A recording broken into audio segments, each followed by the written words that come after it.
Hydrogen, जी हाँ, अगर हमें इकोनॉमी को बूस्ट करना है तो उसके लिए हमें यूज करना पड़ेगा जो पोल्यूशन भी ना क्रिएट करे ऐसी गैस का उपयोग करना पड़ेगा, जो कि है हाइड्रोजन गैस, जो कि क्लीन फ्यूल के नाम से भी जानी जाती है। और हमें ये जानने की जरूरत है कि हाइड्रोजन गैस कहाँ कहाँ से प्राप्त हो सकती है।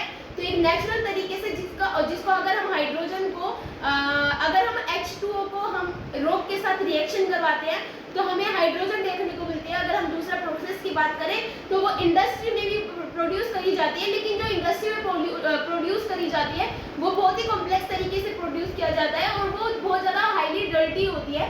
तो अगर हम तीसरे मेथड की बात करें तो अगर हम सोलर एनर्जी या विंड एनर्जी, जिसको हम ग्रीन फ्यूल या फिर हम ग्रीन हाइड्रोजन के नाम से भी जाने जाते हैं, तो इससे भी हमें हाइड्रोजन गैस की प्राप्ति होती है। इसके साथ साथ ये बताया जा रहा है कि जो यूएस है वो सबसे ज़्यादा यूज़ करता है हाइड्रोजन गैस को, लेकिन हमारा भारत कुछ सर्टेन प्रॉब्लम्स को फेस करता है, जिसकी वजह से जो हाइड्रोजन गैस है वो हमारे पास इतनी मात्रा में नहीं हो पाती।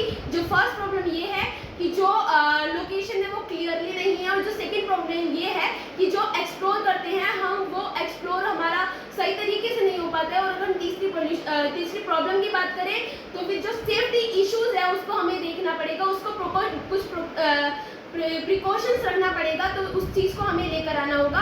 और इसके साथ साथ बताया जा रहा है कि जिस तरह से हमारा जो नेचुरल गैस जो कि हाइड्रोजन है उसको प्राप्त करने के लिए हमारी सरकार कई तरह से नीतियाँ बना रही है। तो आगे देखना ये होगा कि हम किस तरह से एनवायरनमेंट को ध्यान में रखते हुए नई नीतियाँ बनाते हैं और नए सेफ्टी रूल्स लेकर आते हैं। तो इसी के साथ बने रहिए। जय हिंद, जय भारत।